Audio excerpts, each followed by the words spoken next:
Thank you for joining us today. We are down here in Nakaseke to learn about commercial rabbit farming.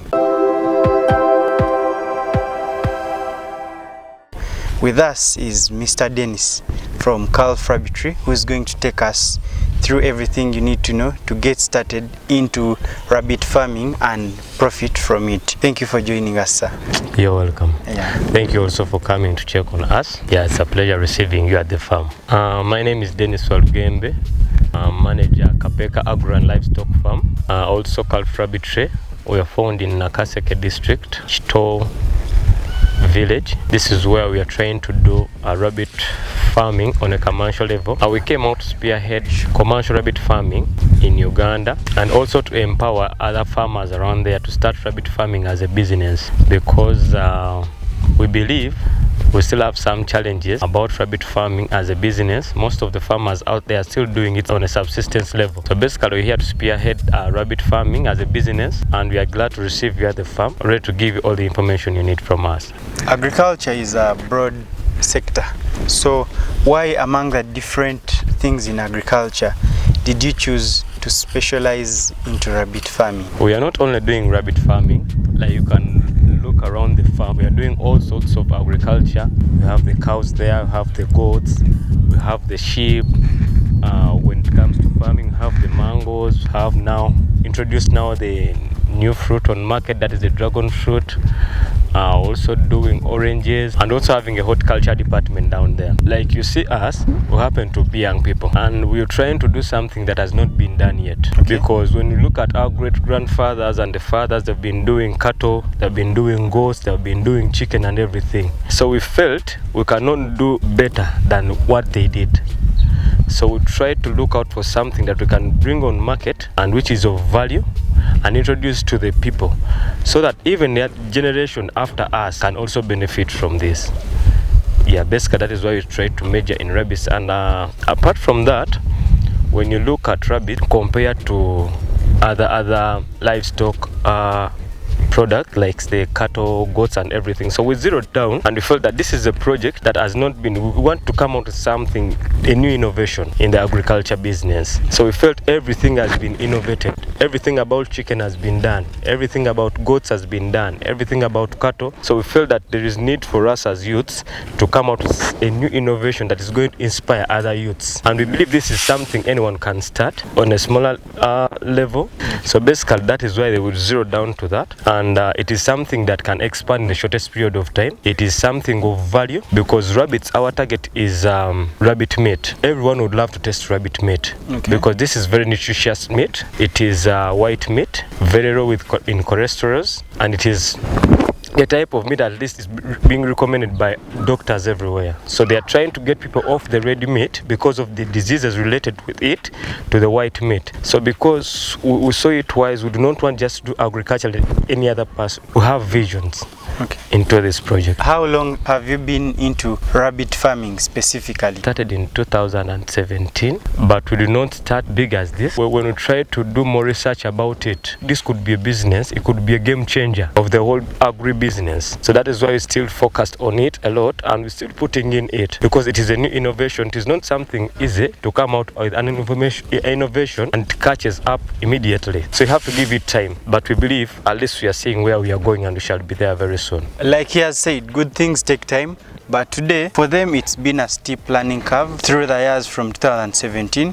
So today with us, Mr. Dennis is going to share on the different things that you can overcome when starting out rabbit farming and how you can get ahead of the curve. There are quite a number of farmers that would like to get into rabbit farming. What advice would you give to them as someone who's been in this and you've seen the different stages and steps and challenges you've gone through? I'm sure you're the right person. What should the starting point be? First of all, like any other business, this is also a business. What I'm trying to tell farmers out there who would love to join this business, they should treat this as any other business. Now the challenges we have farmers coming to the industry is they still believe that this is something that is being done on a subsistence level. That I have my 5 rabbits, 10 rabbits, I also want to be in business. That is not business. If you really want to do business, I would advise farmers, the first step, getting the passion. If you have the passion of something you're going to do, you cannot do something you do not want. First of all, get in love with that thing you're going to. That is when you will get money out of it, because in most cases agriculture is not something that brings out money immediately. You have to be loving something. Like we love rabbits. Even if we get money or do not get money today, but we love them. So that keeps us pushing to the next level. Another thing would be is getting knowledge about the business. Most farmers do not want to inquire, or they do not want to invest in knowledge. They just want to start business anyhow. I've seen someone, I have rabbits here. For example, I had an expo recently, but someone could come, just admire as a big rabbit. I also need to take this, give it to me, and I go and rear so that I can get money. You don't know what is the rabbit meant for. You don't know what does it require. You don't know what does it feed on. You don't know how do they treat it. So investing in knowledge, that is why at KALF Rabbitry we emphasize that. We do not sell rabbits to people who have not acquired knowledge from us. We always have trainings at the farm. We have business talks, preparing these farmers to get into the business. Like any other business, for example, if you are a journalist, you spent almost like 16 years in school paying school fees to get knowledge about journalism. So if you want to do rabbits as a business, why are you not willing to spend something so that you can acquire this knowledge about rabbits? So that is the biggest challenge you have. What I will advise is, if you get knowledge, at least the next thing would be start, act. However small it could be, because it is also good to learn on job. You're not going to learn everything. You can go to social media everywhere, get the details about rabbitry and everything, but still they will be learning during the process, hands-on learning. We've been in this business for almost now from 5 years, 6 years, but we are still learning it now. We are getting some new things like, hey, this is a challenge. How can I get about it? So we talk it out. So I think every farmer out there would like to start, first acquire knowledge, get the passion, then act, like any other business. For someone who comes at KALF Rabbitry and likes the rabbits, but is not sure about why they should start this kind of business and maybe not goat farming, what would be the benefits of rabbit farming compared to the other types of farming? Before someone gets into this business, rabbitry, first know exactly what you want. People rear rabbits for different reasons. For example, at KALF, we rear rabbits because we want to sell rabbit meat. We want to sell rabbit meat locally and also internationally through exports. So after knowing that I want to get meat, because rabbits has different advantages. Some people rear rabbits because they want manure from it. Rabbit droppings, rabbit urine, those are a source of manure, pest repellent and others. So some people rear rabbits around their homes because they have gardens. They know they're going to collect manure from them and using the garden. Use it. So that is also a business, because now it is saving him from buying these other repellents from different shops which are not organic by using this. So some others will rear rabbits because they want skin. For example, we have different breeds of rabbits, like the Angola. Those ones are made for skin because they have a lot of fur. Those rabbits you have that have a lot of fur, they are meant majorly for skin. Now, someone who would love to join rabbits, because this is something that expands in the shortest period of time. A rabbit's gestation period is 30 days. Meaning that within 30 days, a rabbit can give birth. A rabbit gives birth to kids from 6 to 9. On average, always takes 6 that kids to maturity, but it can give 9, 8, 7, even 10, but always takes 6 to maturity. For example, someone who has like 60 rabbits, because that is what we always sell out our outgrowers. If someone gets 60 rabbits, meaning that 60 rabbits, we shall give you 10 male and 50 female. So the 50 female, if they give birth within 30 days to 6 kids each, that is already 300. That is 6 times 50. Meaning that someone on average will be having 300 kids of rabbits. Meaning that someone, if you're selling back to us, for example, for us, we are buying rabbits in weight. Like someone has a rabbit of 2 kgs, 5 kgs, we weigh the weight and we give you the money, depending on the weight of the rabbit. You weigh the whole rabbit, the weight live weight. Okay. Because if you start to buy carcass weight, farmers will not earn. So what we do, we weigh it at its live weight. Then the money, the kgs it has, it's what we pay. So meaning that within 30 days, for example, someone has these 50 rabbits are given birth to 300. We advise the farmer to also give it more another month just to breastfeed these kids and get ready to conceive again. after another 30 days. Meaning that it is a business that is going to grow in the shortest period of time with not a lot of expenditures. So that is at least, that's enough for someone to join this business compared to other businesses. So for someone that is looking to start out rabbit farming, how many would you advise them to start with? And how many are you having at that time right now? We have like 2,500 to 3,000. Not so certain at the moment, I'll check in the books. Then, but because we have an outgrower system, because for us, our challenge is not the market. The challenge we are having is the production is still low. The market requires a lot and we have low. So what we decided is that we cannot do it alone.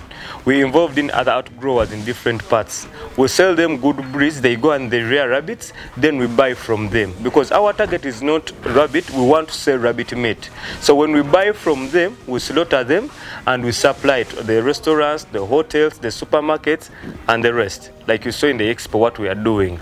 So basically, we get most of the rabbits from the outgrowers. We also have our breeding stock at the farm because we have now 3 plans of how we can sustain this market. First is the farm, second, the outgrowers, then third are the other farmers out there in case we happen to need more of what we have. Because I know there are some other farmers outside there, but they are not part of our outgrower system. We always at times try to look out for them and also try to inspire them to do a good job. Anytime that chance knocks out, we can also buy from them. That's quite fantastic. How many would you advise them to start out with? No, starting... Should they start out at the scale you're at right now, or at which cost? No, basically starting, if someone starts, because even us, we do not start the way we are now. You can even start with 2 rabbits, 1 rabbit, but provided you've started it as a business, however small it could be. Starting it as a business means you will need to go to the farm, acquire knowledge, look out for knowledge about rabbit rearing on YouTube, Google, everywhere. That is a business. However small you start with, you've started. The issue is starting. The problem we have with farmers, they come here, they learn, they do what we teach them, but they don't want to start. The moment you start, trust me, is the more you learn and the more you get into the business and it expands. Like I've told you, rabbits expand in the shortest period of time. Within 30 days they have given birth, they will expand. So I will not tell someone that you're supposed to start at this level. Because remember, there is also a period of learning at work. So it is even better to start with small as you learn more, as you expand. So by the time at least you get to this level of hours, there are some minor changes that cannot shake you. Yes, so you can start at any level. You can start with 6 rabbits, 5 are male, 5 are female, 1 is male. You can start, provided you've started. The key factor is starting out. The number doesn't matter whether you start out with 2, 3 or 5. Provided you're starting as a business. That is what matters. Yes. You learn on the go and improve as you go. And as he has said, you need to keep acquiring knowledge. The farm is a school. You always need to improve, research and get new ways of doing whatever you do and get the best out of it.